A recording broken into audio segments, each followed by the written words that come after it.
ஷாரோனுக்கும் கிரீஷ்மாக்கும் என்னதான் ஆச்சு, கிரீஷ்மா ஏன் ஷாரோனை கொலை பண்ணா அப்படின்றதான் இந்த வீடியோல நான் சொல்ல போறேன்.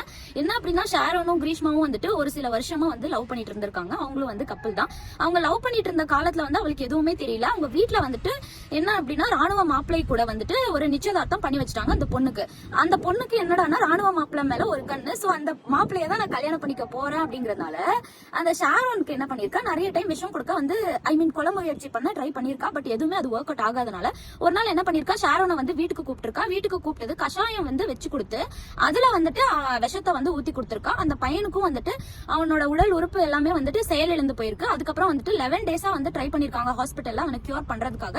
பட் எதுவுமே ஒர்க் அவுட் ஆகாம அந்த பையன் செத்து போயிருக்கான். இதுதான் நடந்த உண்மை சம்பவம். அண்ட் இப்போ 2 இயர்ஸ் கழிச்சு இதெல்லாம் எங்க நடந்திருக்கு அப்படின்னு பாத்தீங்கன்னா, கேரளால தான் நடந்திருக்கு.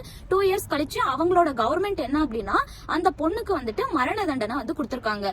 இந்த பொண்ணு பண்ணது கரெக்ட் நான் சொல்ல வரல, இந்த பொண்ணு பண்ணது தப்பு. அதுக்கேத்த தண்டனையும் கொடுத்துட்டாங்க. பட் அதுக்கேத்த மாதிரி தமிழ்நாட்டிலயும் நிறைய இந்த மாதிரி சம்பவம் எல்லாம் நடக்குது. கொஞ்சம் தயவு செஞ்சு அவங்களுக்கும் தண்டனை வாங்கி கொடுத்தீங்கன்னா நல்லா இருக்கும் அப்படின்னு நான் கேட்கிறேன். உங்களோட முடிவு என்ன அப்படின்னு கமெண்ட்ல சொல்லுங்க.